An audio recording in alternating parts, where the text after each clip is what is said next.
Hello and welcome to the No Flipping Excuses Show, the only podcast in real estate investing that teaches what you need to know to find and flip deals right now. Wow. Break free the chains that are holding you back and join us on this episode with Jason Lucchese. Hey, what's up? It's Jason Lucchese, and welcome to the No Flipping Excuses Show. We are bringing you an amazing episode today. Everybody has been asking about money. How can I get money to do my deals? And I was able to reach out to a good friend of mine that I've known for well over 5 years now. And this guy has been crushing it with raising private money, having students use that private money, and they're doing some amazing things and making profitable transactions come true. So without further ado, my guest on today's episode is Mr. Lee Arnold. Lee, how are you doing today, my man? I'm doing fantastic, Jason. Thank you so much for having me. Yeah, absolutely, man. Shoot, we were talking offline here. It's been a while now that we've known each other, and that time has flown by. It's flown by. My hair is now all gone. You still have, luckily, a full head of hair. But but other than that, how are things going in your neck of the woods? Things are going great. The market has just been phenomenal, as we all know, and people are still finding great deals, even in an environment where people say no good deals are left. There's right. Still a lot of them. That is true. It's just looking in the right places, and we're funding them millions of dollars every month. No, that's awesome, man. And I'm excited to talk about private money with you because, as you know, there's always that excuse out there. Oh, I don't know anybody. I can't get private money. And we're going to kind of solve that here at the end of the episode too. But we're going to talk about why do you think private money is so special? So before we get into that, Lee, why don't we kind of talk to people and let them know a little bit about yourself? Like, who are you? How'd you get started in the business? And, what are you kind of doing today? Okay. I got started in the business 22 years ago, back in 1996. Okay. I was working at a grocery store making $3.90 an hour. I saw an infomercial on TV, of all things. And I, to this day, believe in that venue. I still think there's value in seminars and learning how to invest that way. But I was broke, penniless, credit cards are maxed out. I was paying to put myself through college, and it was rough.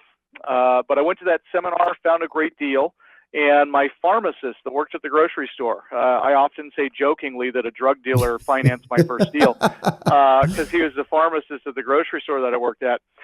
So he put up all the money. So he put up the money for acquisition, he put up the money for rehab. I then went in and did all the work. And when the property sold, he got half the profits. And I thought, holy cow. Yeah. I said, I want to be the lender. So from that point forward, I continued to invest in real estate with kind of a focus on the lending side of things. And then when the market crashed in 8, 9, and 10, as you know, the market got annihilated. But in that process, there were a ton of deals everywhere. There were. So we had clients coming to us in 2010 and saying, Lee, I'm finding all these incredible deals, but I can't find any money. And then conversely, I had clients come to me saying, well, Lee, I just got killed in the stock market. I want to take my money out. I want to do something different with it. I've got all this cash. What should I do with it? So you had people that needed money and people who had money, neither of whom were talking to each other. Right. So in 2010, we started a company where we were bringing those groups together, and that's the business we're still in today. Yeah, I know. Isn't it funny? Like when the crash happened, there was a lot of investors that obviously they didn't see the cycle happening. And a lot of us did. I got out of the mortgage business, saw the opportunity, started doing a ton of stuff with pre-foreclosures. And that was like, you could literally find those all over the place in, 8, 9, 10, 11, 12. And they're starting to trickle back in right now, as you know, right. And we'll talk about this a little later on in the show, but everything's cyclical. Things are starting to happen in the marketplace now. And I would love to get your insight on that here in just a little bit, but let's dial it back. Let's go and talk about, what you're doing right now, Lee, with private money. Why do you think for right now, real estate investors should have private money? Like what's the big deal about it? Well, unfortunately for a lot of new investors or even investors that have been around for a while, we've been raised under this cloud of advice that says, do everything you can to show as little income on your tax returns as possible so you can minimize tax exposure. Right. And what we don't realize is that in doing that, we become unfinanceable with financial institutions. So for the average investor that's not claiming any significant income of any kind, really the only method or means they have to getting financing on real estate acquisition or rehab is through private money lenders. And, I am one in a sea of many. But I think the thing that differentiates us between everybody else is we are also an investment company. So we're buying, fixing, and flipping houses all day, every day. Yep. And it's important to understand what the private money lenders are looking for. So private money right now, and I believe it's going to continue on this trend, we're starting to see the mortgage industry loosen up a little bit. Right. They've now kind of cycled through all of the A borrowers. Now they release some of the, they dropped the minimum FICO score. They dropped the minimum income level. So now we're cycling through the B paper. And now they're getting to the end of all of the B borrowers, so now they're starting to open up C borrowers, and this is where we start seeing an increase in defaults. I mean, it's like you said, it's a cycle, it's cyclical, and we're now coming down the other side of that trend, which is we're going to start seeing increased foreclosure properties, which is going to devalue neighborhoods, and as a result, there's going to be all of these new opportunities, and private money is always going to be there available to those that know how to access it. Yep, I agree. And as you were talking, I didn't want to interrupt you, but the subprime loans are starting to come back out right now. And the thing that they're doing in order for these loans to go through is they're having seminars teaching people how to properly manage their money. Do you see a lot of these banks, and it's the big guys too. It's like the Chases, the Bank of Americas, it's the Wells Fargos, it's the bigger banks that are starting to do this. Do you see, even having these little seminars teaching folks about money management, do you think that's going to help out at all? Or do you see that as something that is going to potentially, be kind of like an 08? I think that the seminars are good because people need more education on financial and fiscal responsibility. Unfortunately, we are slow. We're quick to complain and slow to change. Yeah. And for the average person, they are not going to, as a result of attending a seminar or a workshop, they're not so much interested in changing a lifestyle or a pattern. They're simply interested in learning, what do I have to do in the next 30, 60, 90 days to get financing to buy this bigger house that's going to stretch my income limits to the extreme, and I'm now one paycheck away from disaster. Right. So I think it's commendable that they're putting on these training programs to help people be better borrowers and more financeable. But I think at the end of the day, what is it? If you don't study history, you're destined to repeat it. That's true. I think that we're just going back to this same cycle of we cycle through the good borrowers. Now we got to educate the less qualified borrowers so we can continue to deploy that capital. And then it's going to come back around. Now, I'm not predicting a crash like we saw in 08. I don't see that at all. I believe we still have such a shortage of inventory that I believe the market's going to remain stable. I certainly see a downturn or a correction coming in the marketplace, but I don't see a crash. I don't see it. Yeah, I would agree with you too. I don't see it being a crash like it was back in 08. That was mainly because of all of the credit swaps, the credit default swaps that were being traded as AAA product. So for the past, few years, and for people that don't know what I'm talking about, go see the movie The Big Short. It's a great movie. It explains everything to you. Like, they literally stop and explain things to you in the movie. It was a great movie.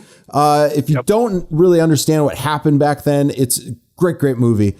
But not to get too off track, I agree with you. I don't think it's going to be part of that problem. I do see student loan debt and consumer credit cards being a huge problem this time around, just because folks aren't able to pay their student loans and credit cards are getting outrageous. It's like over $1 trillion right now. So I know we're supposed to be talking about private money here, and we're talking about, what's going to potentially be happening here in the future, but it all kind of ties together with opportunity is coming and it's still here, but it could potentially grow and get bigger. So right now, would you say for somebody right now that's an investor, or maybe they're wanting to become an investor, do you think they should be putting together money for deals right now?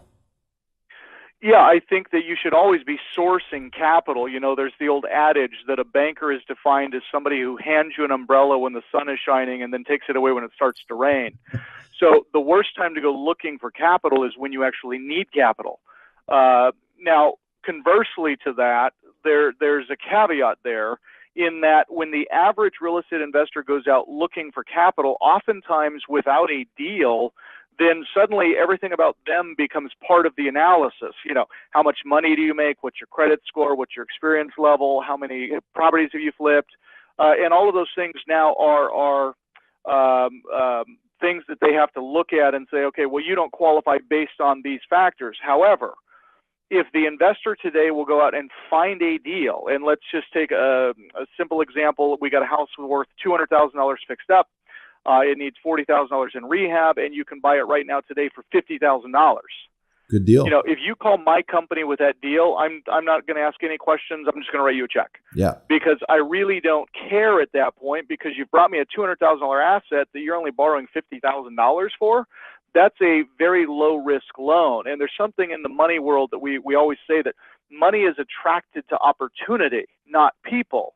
And the mistake that investors make is thinking that money is attracted to them. So they worry about things like income levels, credit scores, experience. Money doesn't care about those things unless the deal that you're bringing to the table is marginal at best.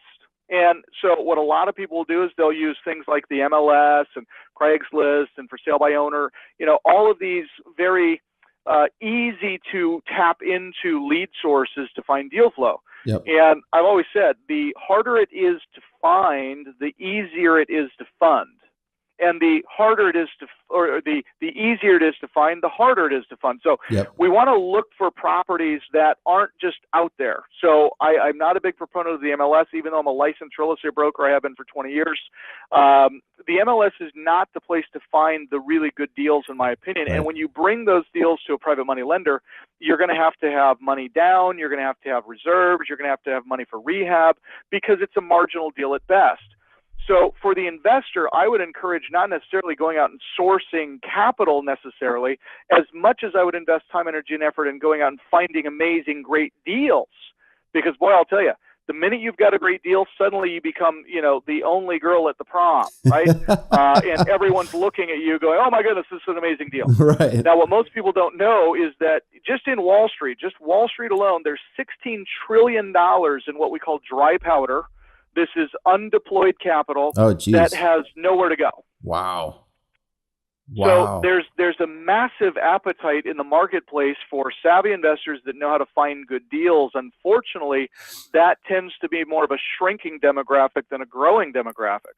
So I would really encourage your listeners, Jason, to do everything they can to go out and source deals much sooner than I would encourage them to go out and source capital. Yeah, absolutely. So let me ask you this, Lee, when you were first, getting started and you kind of had this idea go off that, hey, I want to be on that other side of the table. What did you first do to go out there and find your first private money lender? I heard that adage early in my career, which was really helpful, and that was, don't go out and find the money, go out and find the deal. So yep. I ran a little ad in the local newspaper. And now I'm aging myself because this even predates Craigslist. And I wrote a little ad in the newspaper that said, private money for good real estate investment opportunities. Nice. Now, I ran this ad, Jason, when I was still broke, penniless. I had flipped a couple of deals, but I didn't have a couple $100,000 that I could lend to people. Right. And I had a woman call me that owned a large apartment community, and her boiler had gone out. And she's like, Lee, I need to borrow $50,000 in the next 24 hours or all of my tenants are going to leave. Oh, geez. And I did the due diligence. I said, okay, well, this looks like a pretty safe loan. We're going to be in a safe position. So I told her, I said, here's a letter of intent, an LOI, sign here. And what this says is when I find you the money, you'll sign on the loan and we'll all get paid. So I got the LOI signed, and then I just started frantically calling everyone I could think of that might have $50,000. And I said, hey, here's the deal. I got this $50,000 loan. It's going to be secured against real property in first position.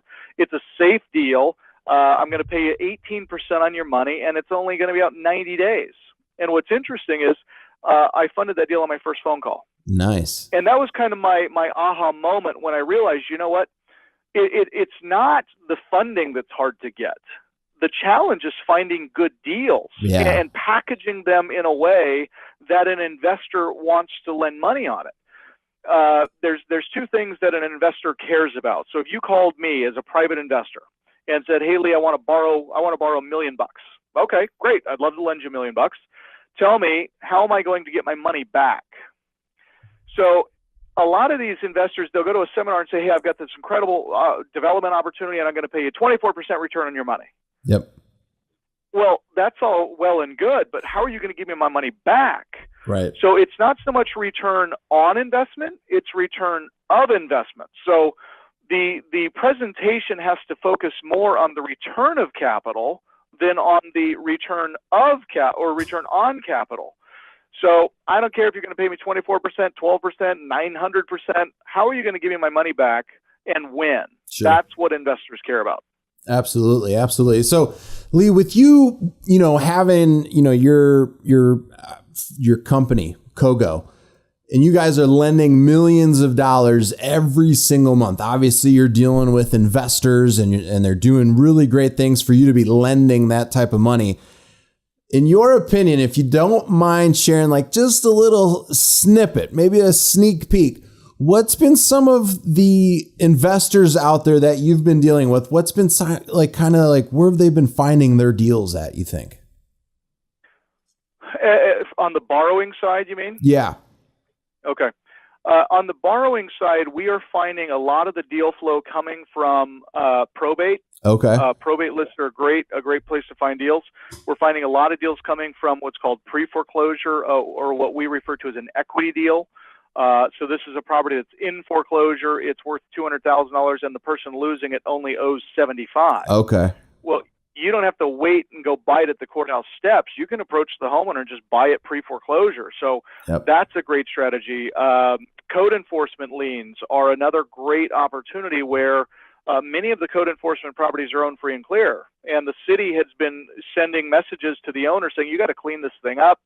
Neighbors are complaining about it. So code enforcement's a great place to go. And then lastly, and probably one of the most profitable opportunities out there, at least in my opinion, is when you pull the foreclosure list, and I believe everybody should be going to foreclosure auction. In my opinion, it's still one of the best places to buy real estate. Yep. Even if you don't have any cash, you should be there because you can buy it directly from the people that bought them. You can wholesale directly, right. And then Kogo can come in and finance those for you. So you don't need cash at auction. You just need to be at auction. Talk to the people that are down there. Now, as you're driving the auction properties, as you're in these neighborhoods, birds of a feather flock together. Yep. So where there is one house going to foreclosure sale, there's 10. And if you'll simply write down the addresses of those surrounding 10 properties, those produce more profitable deal flow than anything else I've seen. I agree. And unfortunately, Jason, what the greatest challenge in our industry is technology. And let me explain that, because I'm not anti-technology, I'm pro-technology, but real estate is a knee-to-knee, toe-to-toe business. It's a tangible, feel it, touch it, taste it, see it business. And when we try to two-dimensionalize it and take out the personalities and the relationships and the connectivity, I think we lose a lot of opportunity. So, you see these webinars coming online, flip 12 houses online without ever leaving your office. And while I know those guys, and they're good guys, and they're doing it, which is cool, those are marginal deals at best. So even though you might be able to get financing on those, you're usually going to have to come in with money down. My goal as a lender, my goal as an investor, is to put as little capital down as I need to acquire real property, and then teaching investors how to buy real estate without having to put any money down if possible.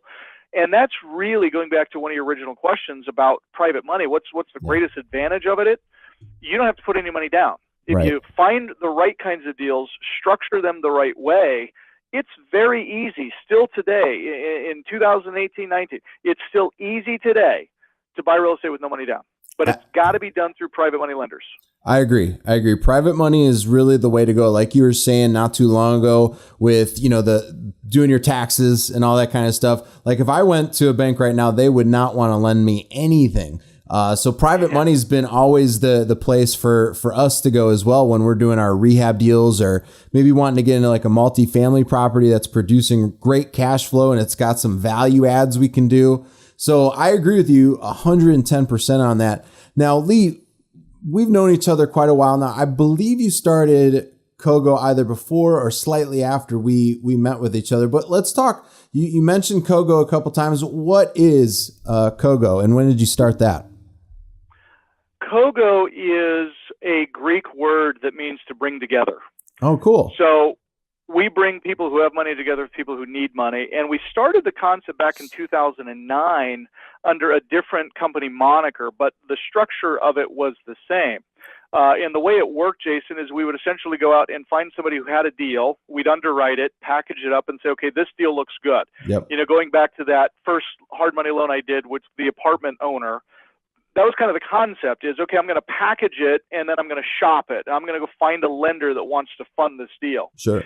But as volume increased, we found ourselves in this situation where we couldn't get our lenders to perform as fast as our borrowers needed them to perform. Because if you go out and put a deal under contract that you got to close next Thursday, and you call my company and we've got to underwrite it, we got to go shop it, and that person wants to fund it through a self-directed IRA, so we got to get direction of investment forms, we're 3 to 4 weeks out before we can close that deal.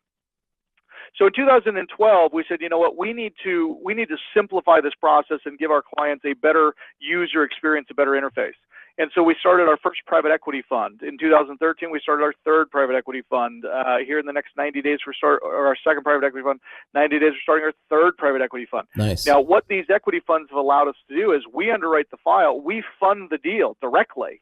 And now once the deal's funded, you, the borrower, you're off doing your rehab, putting a tenant in that thing.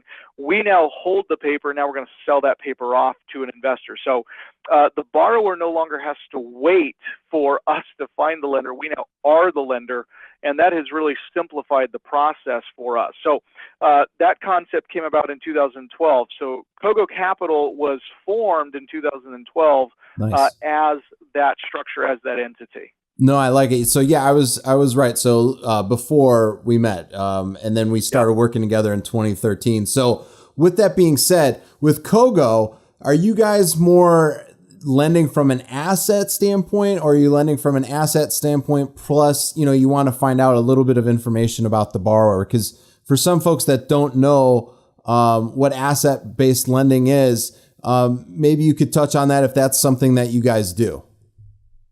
Yeah.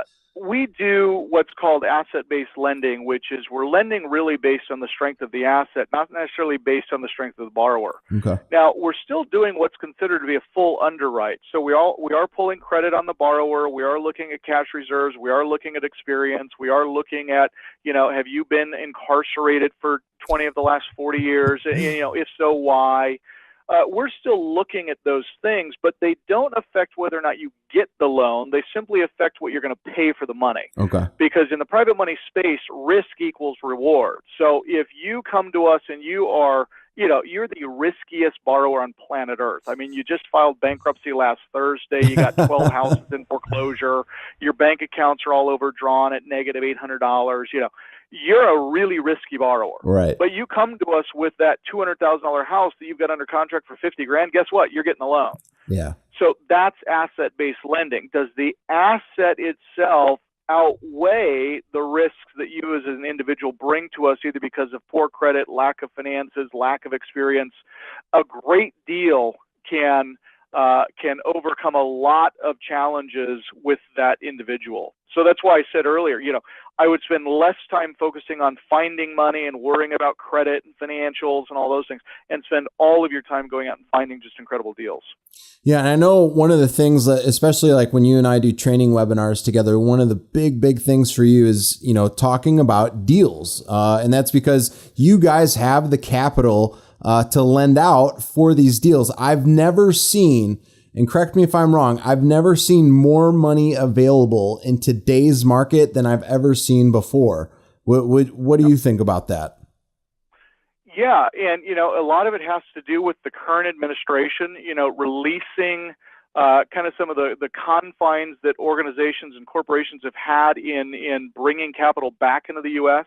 Yep. So we're seeing more capital investments from corporations into the United States.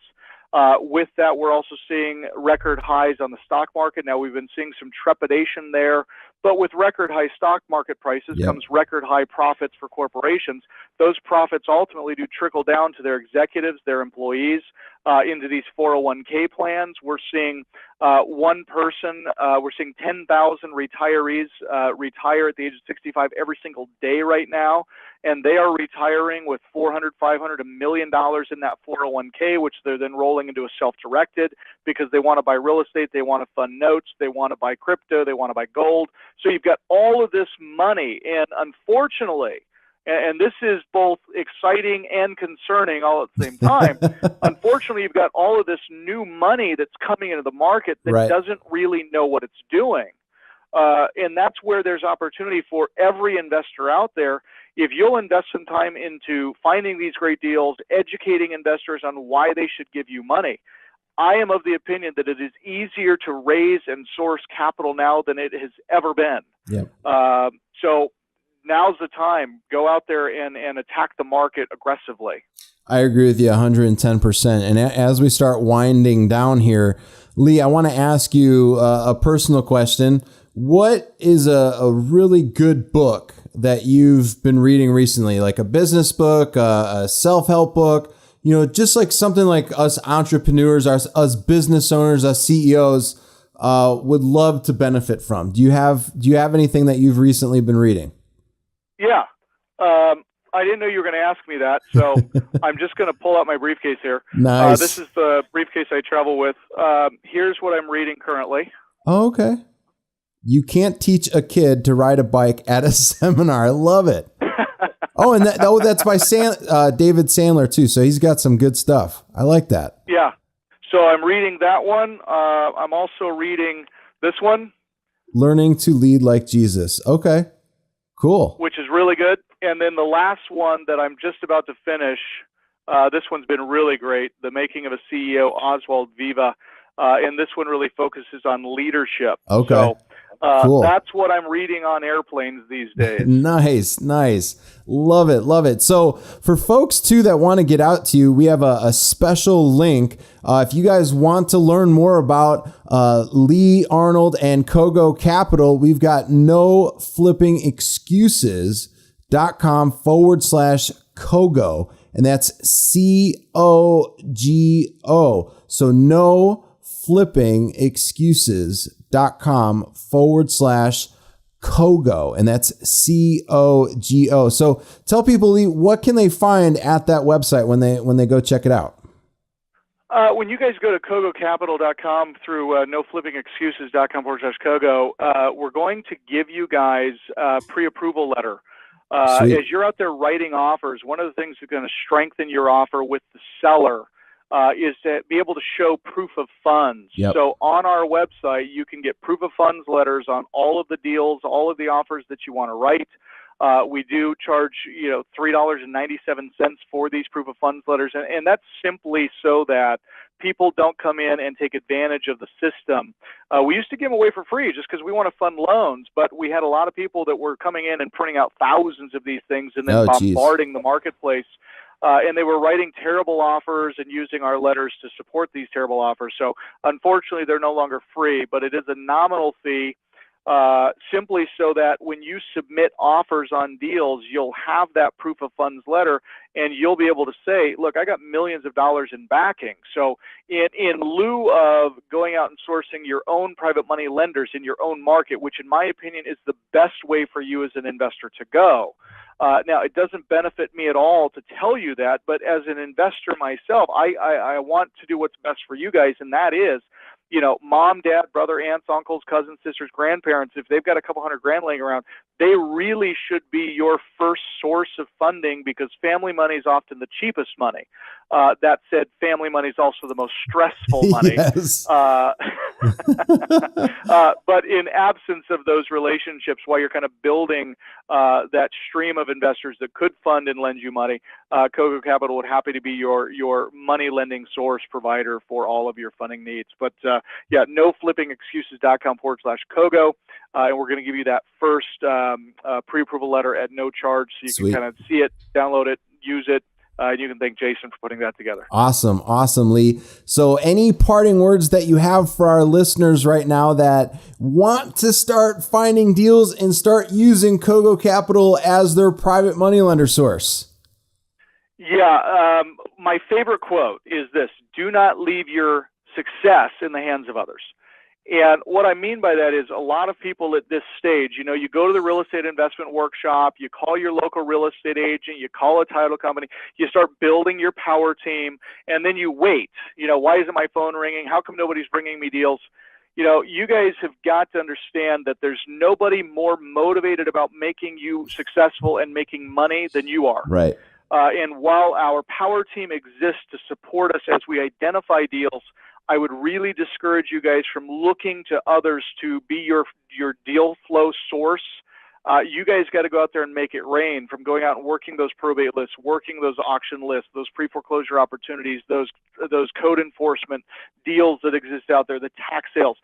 These are all the kind of under the rock, behind the scenes deal opportunities that most investors never really get to because they're just scratching at the surface. Yep. And the deals that you'll find at the surface are going to require money down, they're going to require experience, they're going to require credit minimums.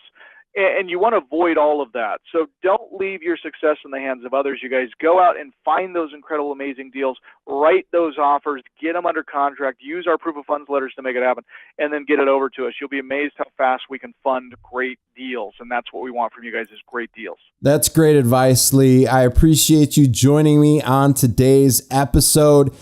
For folks out there that want more information, make sure you go over to noflippingexcuses.com/Kogo. And if you have any questions whatsoever, make sure you email us, support@jasonluchesi.com. Again, that's support@jasonluchesi.com.